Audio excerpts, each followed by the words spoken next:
La Suprema Corte publicó la sentencia del Pleno.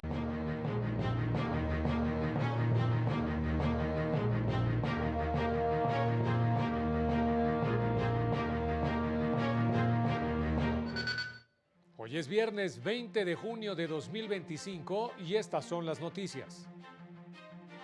La primera sala estableció que es obligación del juez que el acusado cuente con una defensa materialmente adecuada.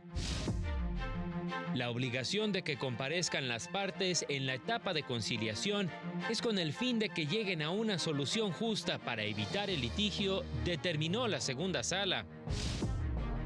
Aseguran especialistas que 9 de cada 10 mujeres realizan trabajos de cuidados en México. Disposición que regula la pensión compensatoria en Guerrero no viola el principio de igualdad y no discriminación, determinó un tribunal colegiado. Hola, ¿qué tal? ¿Cómo le va? Qué gusto saludarle. Muy buenas tardes, bienvenido, bienvenida a la información jurídica más importante. Soy Óscar González y a nombre de todo este equipo de trabajo les saludamos con mucho gusto. Eusiri Rostro en la interpretación en lengua de señas mexicana. Vámonos con todas las noticias que se han generado durante las últimas horas. Comenzamos. La Suprema Corte publicó la sentencia del Pleno en la controversia constitucional 78/2024, en la que invalidó las fracciones tercera y quinta del artículo 35 de la Ley de Ingresos del municipio de Jiménez, Coahuila. Esto para el ejercicio fiscal 2024. Se establecía el cobro de un derecho de 37,657 pesos por la expedición de licencias de funcionamiento de las centrales productoras de energía termoeléctrica, térmica, solar, hidroeléctrica, eólica, fotovoltaica y aerogeneradores, así como las edificaciones para la extracción de gas de lutitas o gas shale, gas natural y gas no asociado, y los pozos para la extracción de cualquier hidrocarburo. Además del pago de un derecho por 13,924 pesos por la expedición de licencias de funcionamiento de antenas de telefonía, telefonía celular o internet, repetidoras, radiorepetidoras o similares ya instaladas. El Pleno determinó su invalidez debido a que las autoridades locales invadieron competencias de la Federación, única facultad para imponer, precisamente única facultad en este sentido para poder imponer impuestos en materia de explotación de hidrocarburos y también de aprovechamiento de bienes del dominio de la nación, como lo son las telecomunicaciones. Y la primera sala de la Corte destacó la relevancia de contar con una defensa materialmente adecuada. La primera sala de la Corte estableció que para garantizar el derecho a una defensa adecuada, protegido por la Constitución, no basta que el juzgador verifique que la persona acusada se encuentre representada por un abogado o abogada. Debe evaluar si éste actuó con un mínimo de diligencia para asegurar que el cumplimiento de este derecho es material y no solo formal. Esto con el fin de que no solo se respeten los derechos de la persona acusada, sino también que las decisiones que se tomen en el curso del procedimiento penal se encuentran apegadas a derecho, pues el respeto de otros derechos del acusado dependen, en gran medida, de la intervención adecuada de su defensa.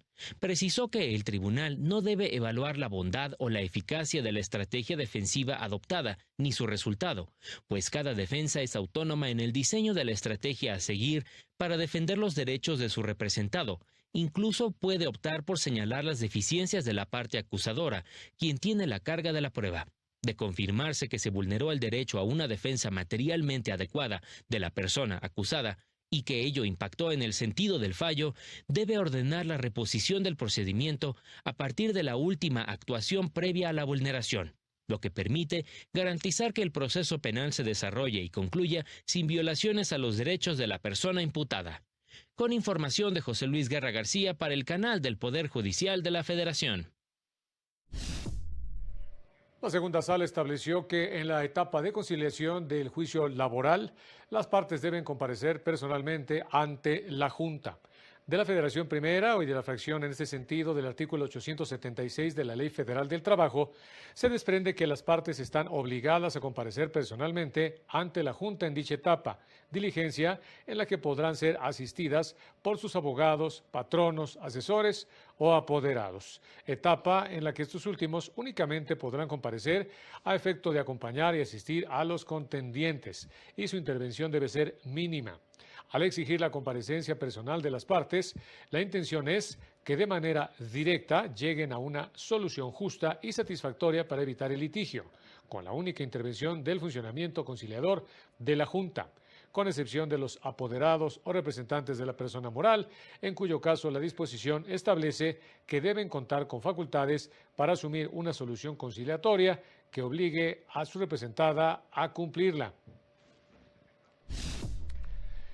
Durante el semanario virtual sobre desigualdad socioeconómica, sistema de justicia y derechos humanos organizado por la Corte, se destacó que el trabajo de cuidados no remunerado e invisibilizado que realizan las mujeres es un factor clave que feminiza la pobreza en México.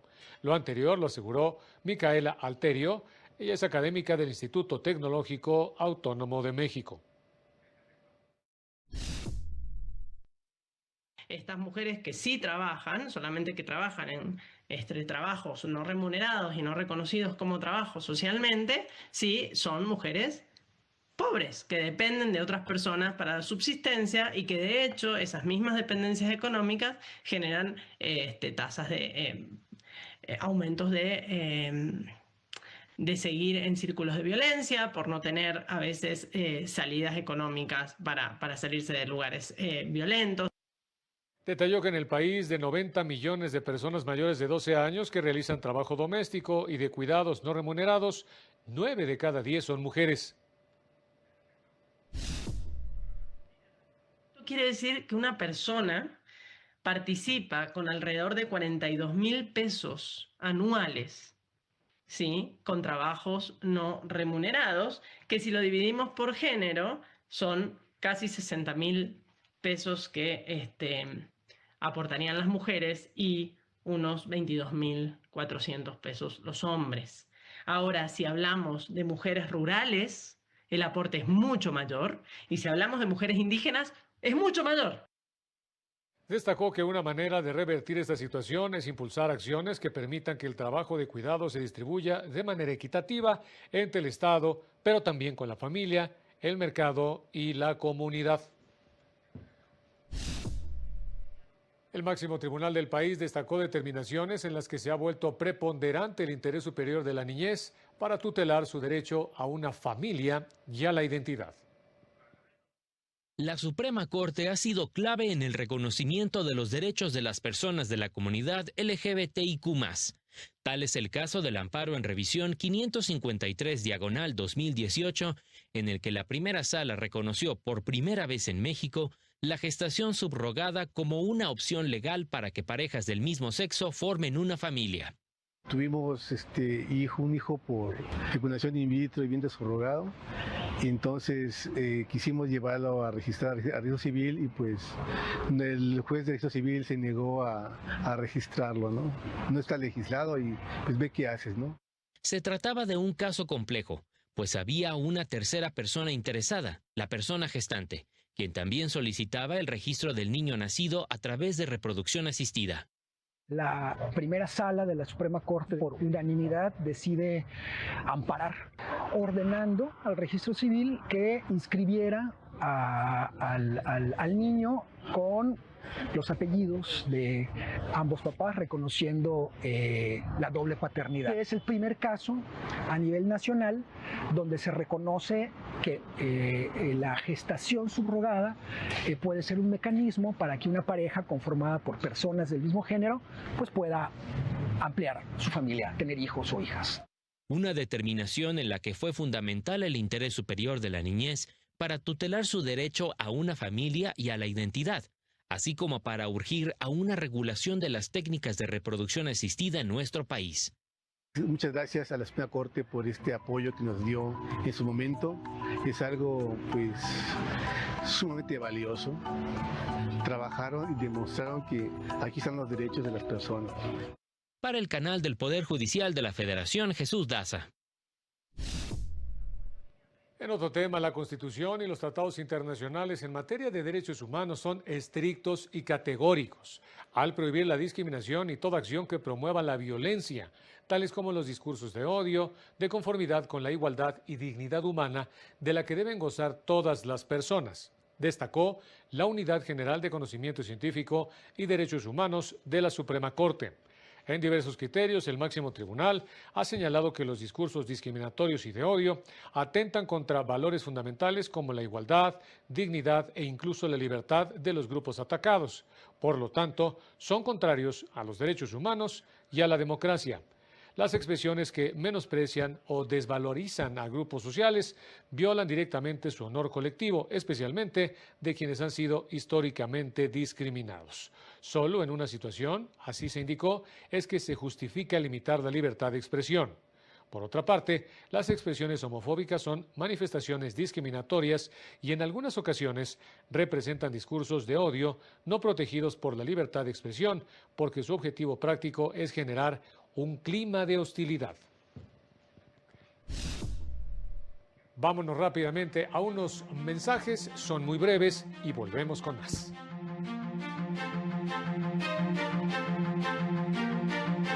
Al regresar, la Sala Regional Ciudad de México confirmó el acuerdo de la Autoridad Electoral de Morelos que invita a los municipios a combatir la violencia de género.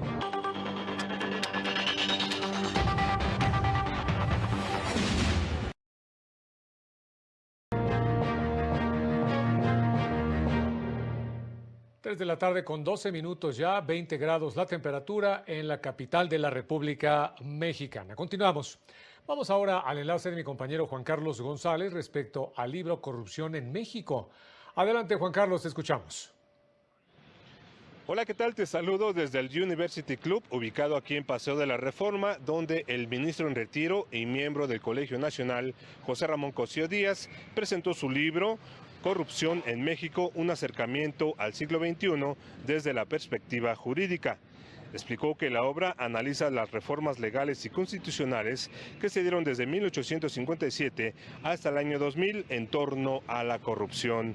Señaló que actualmente el modelo de sistema nacional anticorrupción no ha dado los resultados esperados. Escuchemos. Yo creo que otra de las representaciones actuales, y no solo en corrupción, es vamos a crear un gran sistema. Hay un sistema nacional de salud, sistema nacional de biblioteca, y un sistema nacional anticorrupción. Y yo creo que los sistemas no están teniendo ninguna potencia, porque las competencias que se dan a los órganos y al sistema mismo son muy débiles. A veces son verbos tales como exhortar, señalar, recabar, pues con eso no se crea nada. Entonces creo que la ficción de ahora es vamos a combatirle, vamos a entrar a la corrupción porque hay un sistema nacional de corrupción. Ya cuando uno se pone a analizar el sistema, se da cuenta que es un cascarón con muy pocas herramientas. A pregunta expresa, el ministro Cosío se refirió a los peligros que enfrentarán las personas juzgadoras que fueron electas el pasado 1 de junio. Algo de lo que no nos hemos dado cuenta es que la violencia desafortunadamente se va a cebar sobre los nuevos jueces. Claro, porque si el señor A llegó y fue impulsado por el cártel A, pues el cártel B yo creo que no le va a parecer una muy buena idea. Y después el que le dio dinero para que llegara y luego no. Es decir, yo creo que habíamos tenido una cierta, nunca buena ni total, una cierta paz judicial. Y yo creo que desafortunadamente la paz judicial se va a, y lo digo con mucha tristeza, se va a romper. Hoy si me dicen a qué juez, magistrados han asesinado en el país, casi me lo sé todos y sabemos las razones por las cuales pasan. Pero creo que esto sí va a ser así incremental. ¿Por qué? Porque los metieron a un juego en el que no depende ya ni de la carrera, ni de la posición, ni del traslado. Los van a dejar en un circuito de por vida, a ver cuánto dura. Es la información que tenemos. Enterados, Juan Carlos, muchas gracias y muy buenas tardes también. En más información, la toga magisterial que utilizan las y los ministros de la Suprema Corte en sus sesiones del Pleno y salas Tiene un significado multifacético y simbólico. Ayuda a despersonalizar la justicia enfocándose en la institución y refuerza valores como imparcialidad y solemnidad. Así lo destacó la directora de Capacitación Interna y Carrera Judicial en la Escuela Judicial Electoral, Mariana Tamés, en el blog Axis del Tribunal Electoral. El uso de la toga, explicó, tiene su origen en la antigua Roma, donde era usada como el vestido tradicional de los ciudadanos libres. Simbolizaba ciudadanía y estatus, convirtiéndose con el tiempo en un emblema de seriedad y solemnidad en el sistema judicial. En la actualidad representa la investidura del Poder Judicial, realizando la imparcialidad y realzándola a su vez. También la igualdad ante la ley, además de que simboliza la dignidad de la función jurisdiccional. Aseguró que respetar y preservar las tradiciones no implica una adhesión ciega, sino un reconocimiento de su valor como instrumento de identidad y estabilidad. El uso de la toga conecta con siglos de historia jurídica, desde la antigua Roma hasta el México moderno, reforzando, indica, el compromiso con la justicia. Advierte que abandonar precisamente la toga, como propone el partido mayoritario, debilitaría la representación visual de neutralidad, toda vez que sin estos símbolos, la identidad colectiva y la percepción de la Suprema Corte de Justicia de la Nación como cuerpo cohesionado y objetivo, dice, se vería afectada.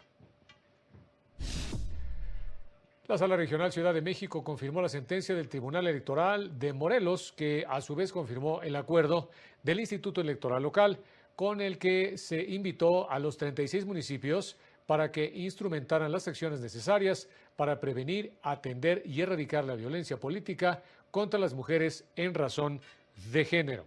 Diversos actores señalaron que el instituto local debió actuar con mayor contundencia frente a este tipo de casos, como iniciar investigaciones de oficio y adoptar medidas extraordinarias, dadas las condiciones de alerta por violencia de género en la entidad. Concluyó que el tribunal actuó conforme a derecho porque el acuerdo impugnado se encuentra dentro del marco de atribuciones del instituto local y refleja una estrategia preventiva legítima, basada en actividades de capacitación y coordinación institucional con municipios y otras autoridades.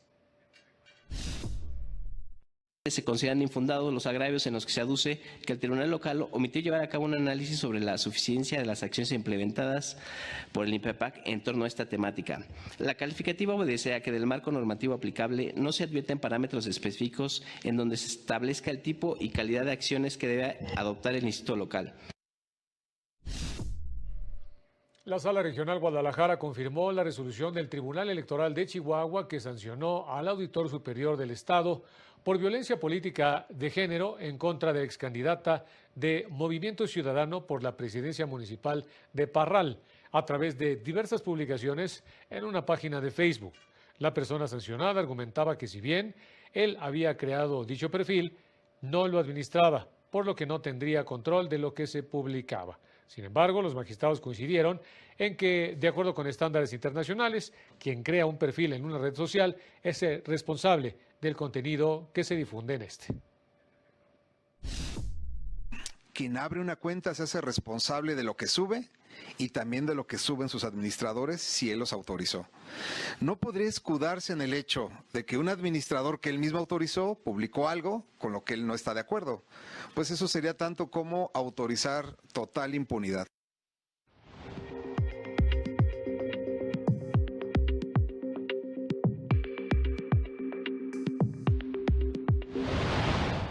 El Poder Judicial del Estado de México instaló el primer observatorio de justicia para pueblos originarios y comunidades afrodescendientes, el primero en su tipo en el mundo, con el objetivo de transformar estructuralmente la forma en que se imparte justicia.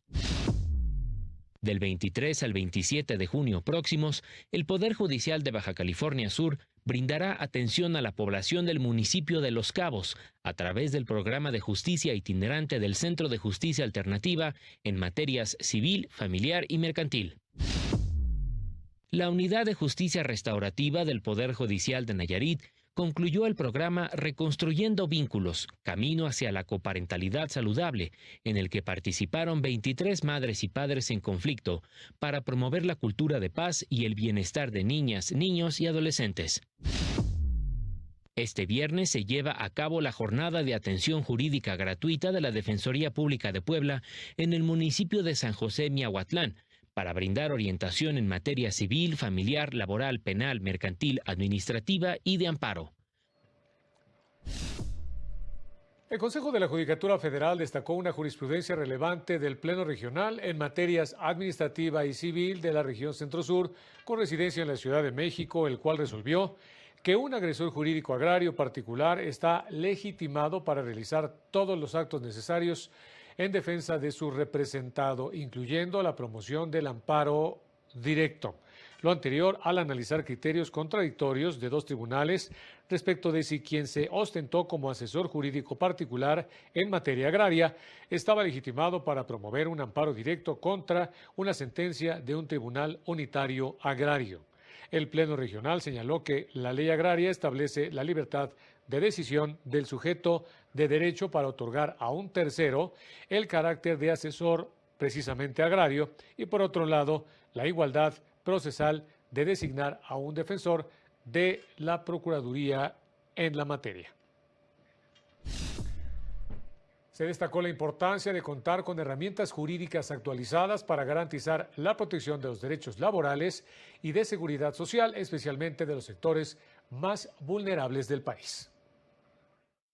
Para contribuir al fortalecimiento del conocimiento jurídico en materia laboral, se realizó la presentación de la tercera edición del libro Derecho Procesal de la Seguridad Social, una obra que analiza los principales desafíos en la defensa de los derechos de las personas trabajadoras ante las instituciones de seguridad social. Traté de meter únicamente criterios jurisprudenciales en lo que se refiere a los conflictos individuales de seguridad social con motivo de la reforma laboral. Durante el encuentro, Gabriela Ruiz García, directora de asesoría especializada, destacó la importancia de contar con herramientas jurídicas actualizadas para garantizar la protección de los derechos laborales y de seguridad social, especialmente de los sectores más vulnerables de la población, para defender precisamente los derechos tanto de los pensionados o los asegurados. Franco Vera Vázquez, asesor jurídico laboral, reconoció que la obra resulta de gran utilidad para las personas defensoras públicas y para quienes buscan impulsar la justicia social en favor de las personas trabajadoras en México. Es fundamental tener el conocimiento de todos estos medios de defensa, tanto jurisdiccionales como no jurisdiccionales, aspectos más bien administrativos ante las diferentes autoridades. Para el canal del Poder Judicial de la Federación, Rosy García. El segundo tribunal colegiado en materia civil y de trabajo del 21º circuito determinó que el artículo 7º, párrafo primero de la Ley de Divorcio del Estado de Guerrero, que regula la pensión alimenticia compensatoria, no viola el principio de igualdad y no discriminación. En el caso de la disposición impugnada, no se advierte que sea contraria a dichos principios, porque establece que, en caso de divorcio, el juez resolverá sobre el pago de alimentos a favor del cónyuge, que teniendo la necesidad de recibirlos, se haya dedicado al trabajo del hogar y al cuidado de los hijos, esté imposibilitado para trabajar o carezca de bienes o ingresos suficientes, tomando en cuenta las circunstancias del caso, entre ellas la capacidad para trabajar y la situación económica de los cónyuges, de lo que no se advierte expresamente alguna distinción o exclusión para acceder a dicha pensión. Tampoco establece una diferencia de trato con base en el género de las personas divorciadas, toda vez que no se otorgó como un privilegio exclusivo para mujeres. El juez deberá decidir sin realizar alguna distinción de sexo, ya que para emitir su resolución deberá tomar en cuenta la capacidad para trabajar y la situación económica de los cónyuges. En consecuencia, la norma no es contraria a la Constitución. El otorgamiento de la pensión compensatoria no está basado en una categoría sospechosa por razones de género. El mismo nivel de protección para recibir los alimentos se otorga tanto al hombre como a la mujer. Representantes del sector empresarial, sindical, academia y organismos internacionales manifestaron su disposición para contribuir con la aplicación gradual de la reducción de la jornada de trabajo. Este jueves dio inicio el primero de 6 foros para la implementación gradual de la jornada laboral de 40 horas semanales, convocados por la Secretaría de Trabajo y Previsión Social. Reducir la jornada laboral puede ser una de las reformas más transformadoras de nuestra era. existe evidencia de que reducir la jornada puede generar incrementos en la productividad a través de distintos mecanismos. En primer lugar, disminuye la fatiga, los errores, los accidentes, el ausentismo y los conflictos entre la vida personal y la laboral. En el encuentro, representantes del sector empresarial, sindical, academia y organismos internacionales expresaron su disposición para contribuir con la aplicación gradual de la reducción de la jornada de trabajo y presentaron algunas propuestas. Es así que consideramos positivo incorporar diversos esquemas de reducción, tales como la jornada diaria, semanal, quincenal o mensual, los bancos de horas, así como la jornada extraordinaria, que permita conservar y elevar la productividad. Asimismo, proponemos que la aplicación de la reforma sea diferenciada por un sector, función, tamaño de empresa, región y entidad federativa. Ello permitirá, con un sentido de equidad, reducir impactos conforme a la naturaleza específica de los sectores. Que los derechos de los trabajadores se aumenten y que seamos definitivamente un país productivo y en adelante.